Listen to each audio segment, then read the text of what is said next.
Yeah, okay, Vijay. Let's go to the conic section now. So open the book now. Let's understand the first section of the cone first. So draw the figure 11.1. Okay. Let's understand the figure 11.1 from here. We'll get to know what is the conic section, right? 11.1 or 11.2? 11.1. It's figure 11.1. Okay, sir. Let's understand the. Get done. So what is the curves basically? So the curves like circles, ellipses, parabolas, hyperbolas, these are given by the Apollonius, and these curves are in fact known as the conic sections, or commonly called the conics, because they can be obtained as the intersection of the plane with the double nabbed right circular cone. These curves are very wide range of application in the fields such as planetary motions and design of telescopes, antennas, reflectors and flashlights, and automobile headlights. Okay, good. So conic section, when we talk about the conic section, we mostly talk about the curves. And curves means what? It can be parabola, it can be hyperbola, it can be circles, ellipses, all these things. Correct? Now, how does this happen? Now, how does the, section? So sections of a cone. So how do we define the, how do we get the cones? What are the parameters we consider? So in this figure, if we just see, there is a fixed vertical line L, and you have another intersecting line, there is M. So those makes the angle alpha with each other, right? Correct? Okay. Now what will happen now? If I rotate the M, the line M, if I rotate across the L's, maintaining the same angle alpha, what I'll get? I'll get three-dimensional cone, isn't it? Yeah. This little imagine, okay, figure 11. Let's go to the figure 11.2 now.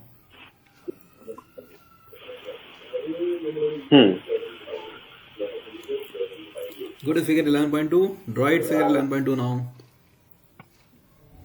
The same figure, the line M we are rotating, keeping the angle alpha. Keeping the angle alpha, we are rotating the line M. So what do you get? You get two cones now at the vertex V. Upper cone and the down cone. Yeah. Correct? Can you visualize that little bit, this part? Yes, sir. See, L is fixed. L becomes the axis for you. And the M only is getting rotated, maintaining the angle alpha with the vertical axis. Got it? So upper cone and the down cone, lower cone. Clear? Yeah, got it. Yeah, clear. Excellent. Now we'll give a couple of names to it so that it will be easy for you to understand. So at one point where the cone is getting formed at the top, it's called the vertex. And L is the axis. And rotating line M is called the generator for the cone. Clear? Yes, sir. And the vertex is separating the two cones into the two parts, that's called the napes. Fine, let's go to the 11.3 now. Draw the figure 11.3. Let's try to understand what is this now. So once we got the two cones now, right? Yeah. Good. Now what are we doing? You see the plane is, cutting the cone right now. Plane is cutting the cone in certain angle. That angle is beta.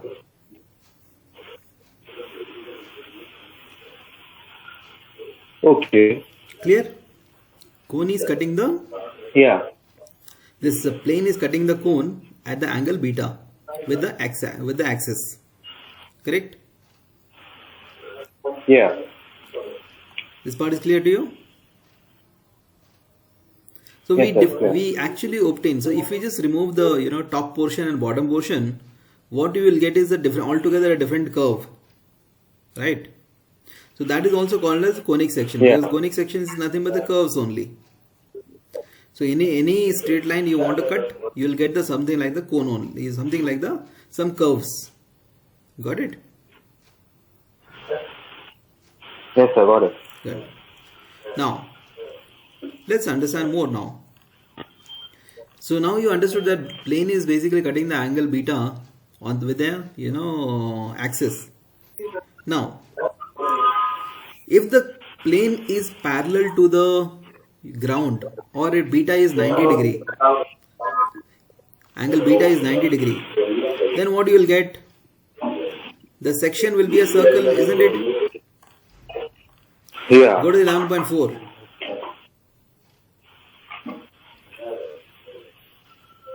Draw the figure 11.4. Okay, sir. Now you see the plane is basically making an angle 90 degree with the axis. Now whatever the section which is cut on the cone, that looks like a circle or not? It will be a circle, right? Yes, sir. It does. It has to be circle. Yeah. Correct? Excellent. Yes, sir. Next part. So basically when the beta was equal to 90 degree, you are getting something called the circle, isn't it? The point to be noted is this. The beta is 90 degree, the section is called circle. Now, second is when the beta is less than 90 degree and if it is greater than alpha. So what will happen now? Let's go to the next part now.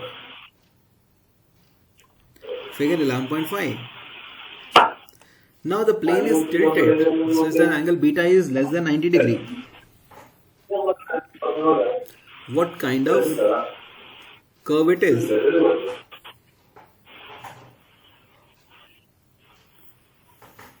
It's an ellipse, sir. Yes, it's ellipse. This is called the ellipse because you have the larger section on the top and the bottom, and the left section and the right section is small arcs are there. Correct? Yeah. So that's why it's called ellipse. Understood? Next part. Yes, understood. Next part. So we can write down the alpha. When the alpha is less than beta, less than 90 degree, then this is called the ellipse. Next part. Now, when the beta is equal to alpha, let's go to the next third part. When the beta is equal to alpha, so that means whatever the angle was there,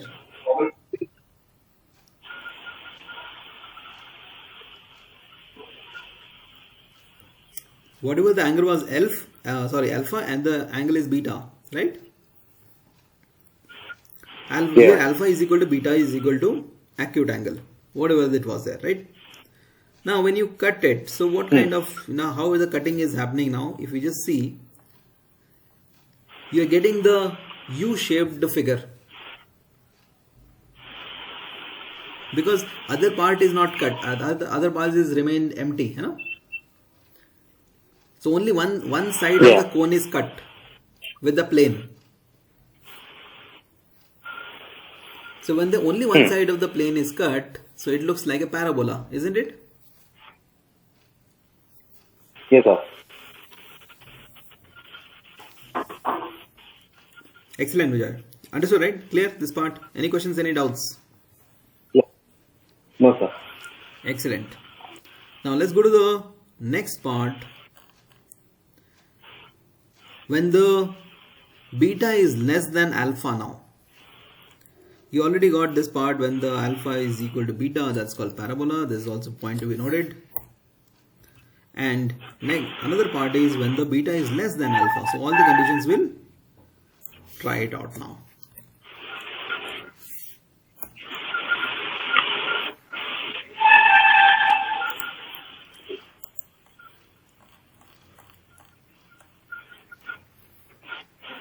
Now go to the figure 11.7 now. Yeah. Now here beta is less than the alpha now.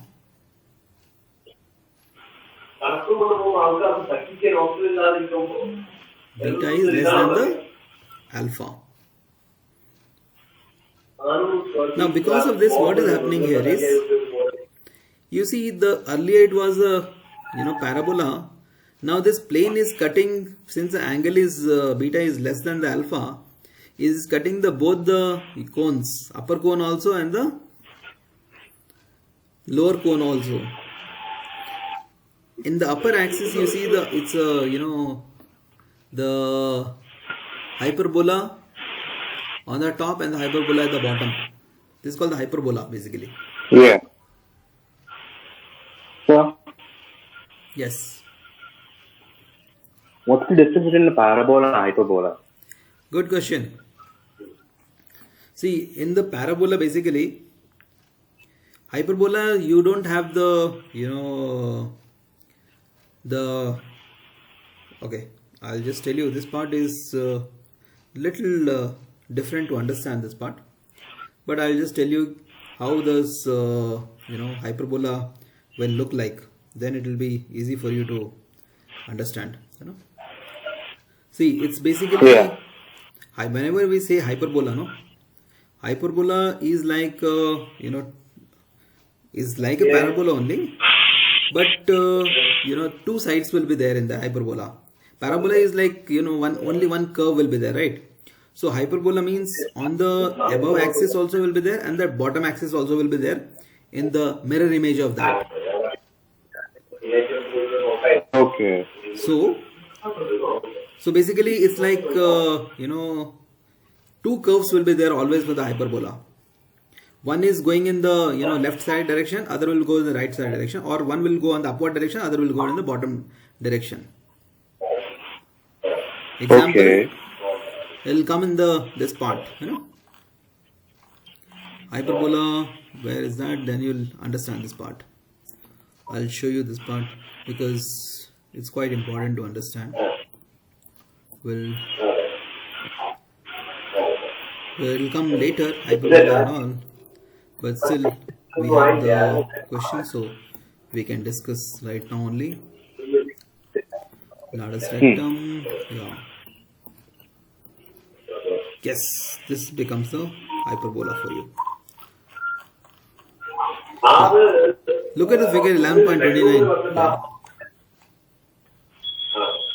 It's basically, hyperbola is nothing but the ellipse which is cut and made it in the opposite direction.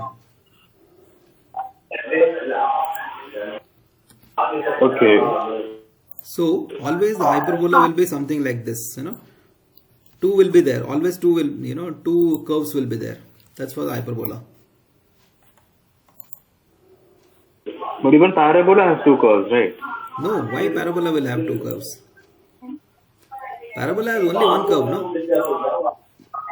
Either it will be upward parabola, it will be Oh, like downward that. parabola. Okay. I get it now. Yes, sir. I get It it. will not have the two curves. Yeah, I got it, sir. Clear?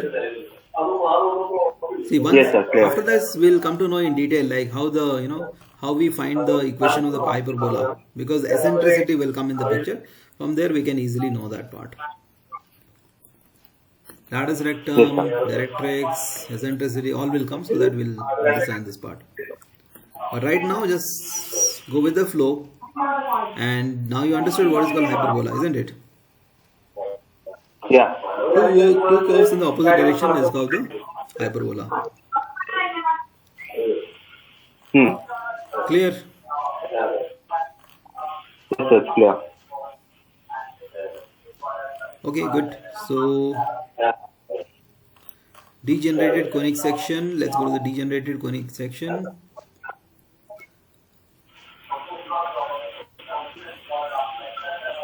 Okay, so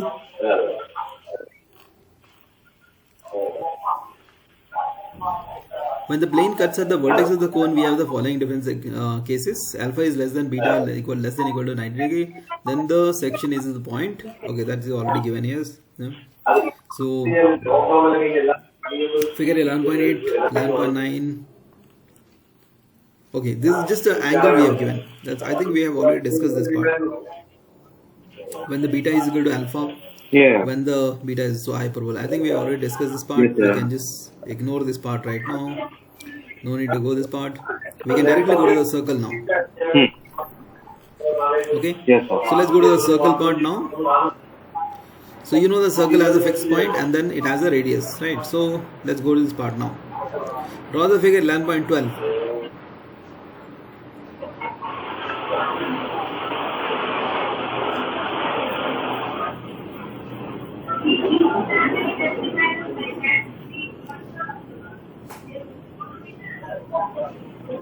Done, sir. Now since it is a circle will have the center. So it's a xy coordinate. In the xy coordinate we have the center called h comma k, and any random point on the circle, let's call it as a point P. We don't know what is the what is the coordinate of that point, so we'll assume that x comma y. Clear? Okay. Yes, sir. Any questions, any doubts? No, sir. Excellent. Now h comma k and the x comma y.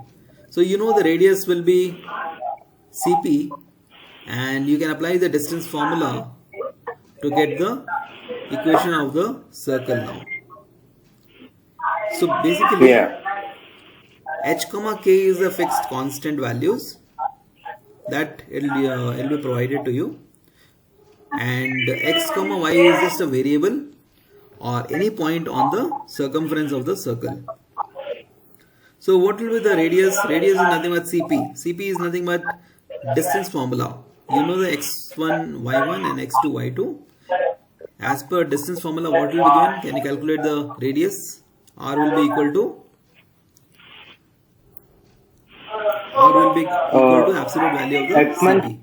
plus y minus k whole square whole root. Excellent. And square on the both the sides now.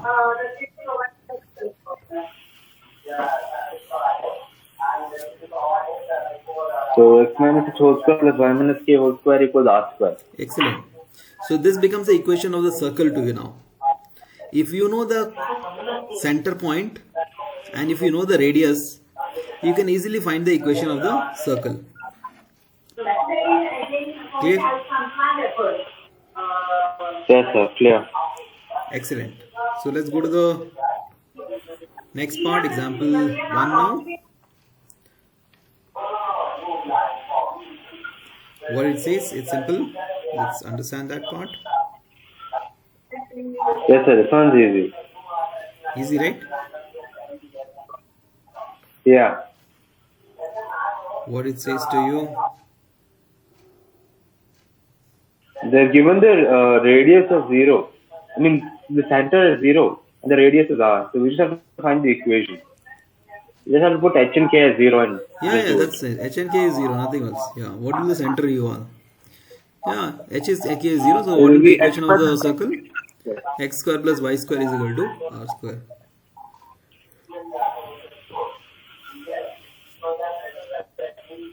Means here in the, when you plot the graph for this, how it will look like? Because the center is the origin. The graph of the circle will be on the xy plane. It will be how? It will be, the center will be the origin and then you draw the circle, right? Fixed radius r. Yeah. Understood, right? Yeah. Yes, understood. I'll just do the second one, sir. Yeah. Let's go to the second question now.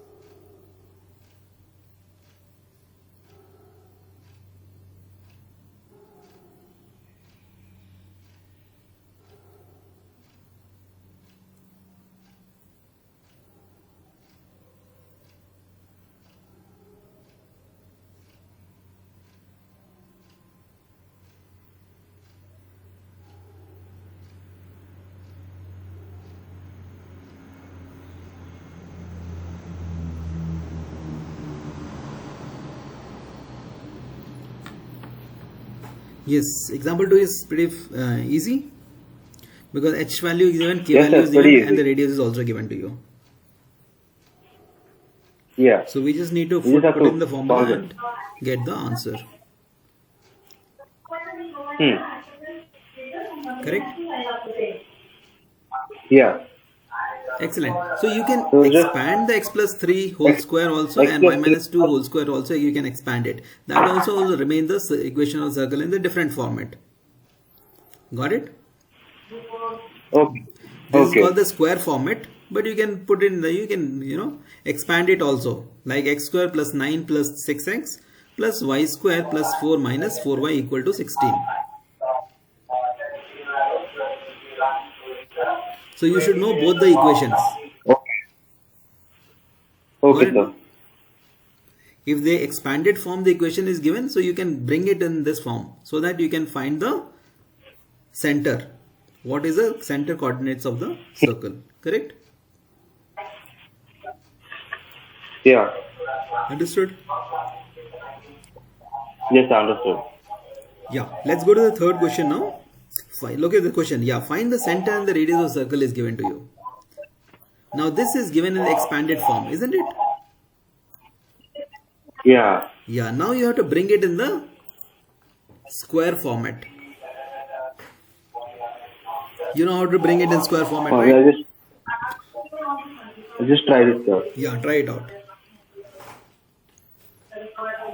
This is what you learned in the 10th standard for completing the square method, quadratic equation.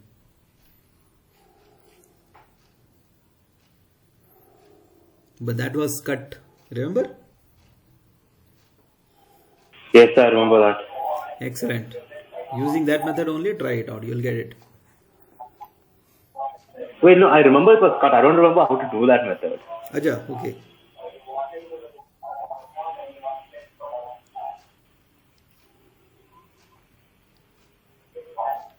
It's simple because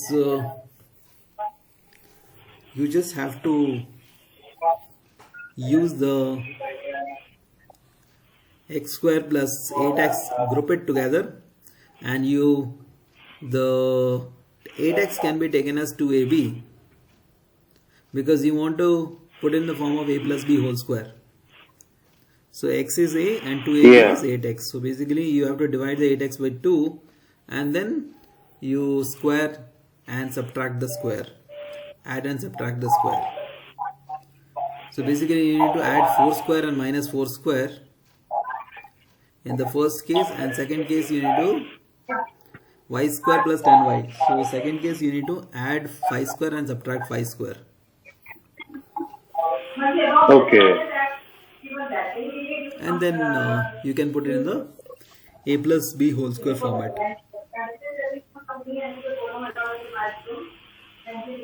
Okay, sir, yeah. I'll just do this then. Yeah, try it out. If you don't get it, then I'll tell you how to do this. Yes, sir.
So, Yeah. I get x plus 4 whole square plus y plus 5 whole square equals 7 square. Yeah, correct answer. So the radius would be 7. Radius will be? But in this, the answer they give in the text, the radius would be 7, but like the center of the circle, Yeah. the answer they give is minus 4 and minus 7 in the textbook. Okay. But I don't know how I got like that. Okay, what is the equation of the circle you got? X minus h whole square. X plus 4 whole square plus 1. Excellent. So, but you need to bring in this form. X minus h whole square plus y minus k whole square is equal to r square. Okay. I get it. Okay, sir. Understood?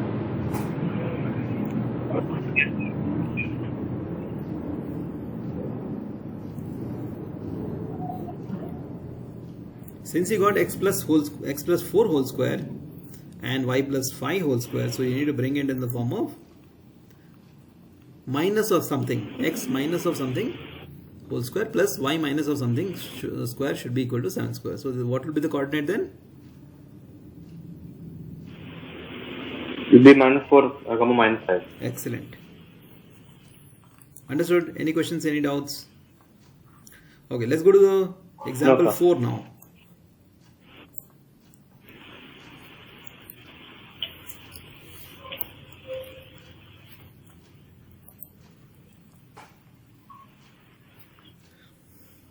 See, this one seems a little confusing.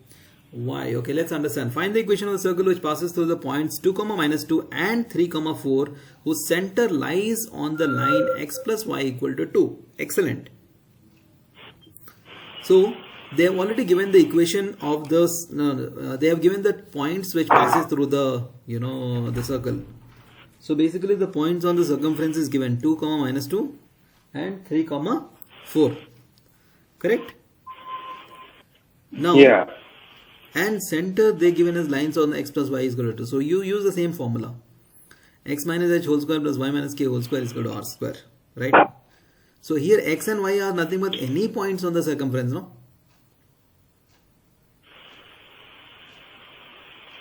Yeah. So you can substitute the x value as 2 and y value as minus 2 and get one equation.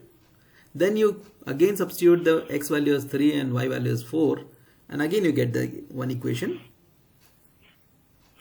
Got it? And since the center lies on this x plus y equal to 2, the center is nothing but h comma k. That h comma k also you can put it on the x plus y equal to 2. Then you will get 3 equations and 3 unknown variables. Got it? Yes, sir. And then 3 equations you need to solve it and you need to get the answer. Okay. So I'll just try this now then.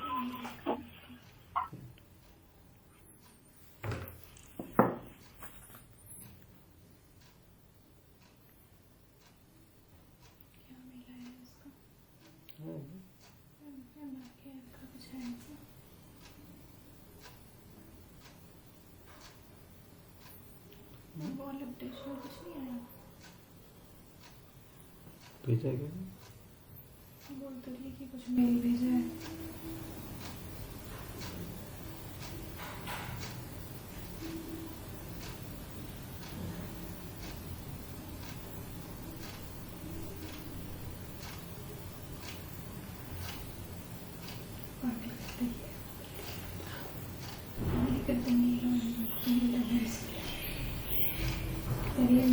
You have to sign that. If any damage in the future, you only have to pay.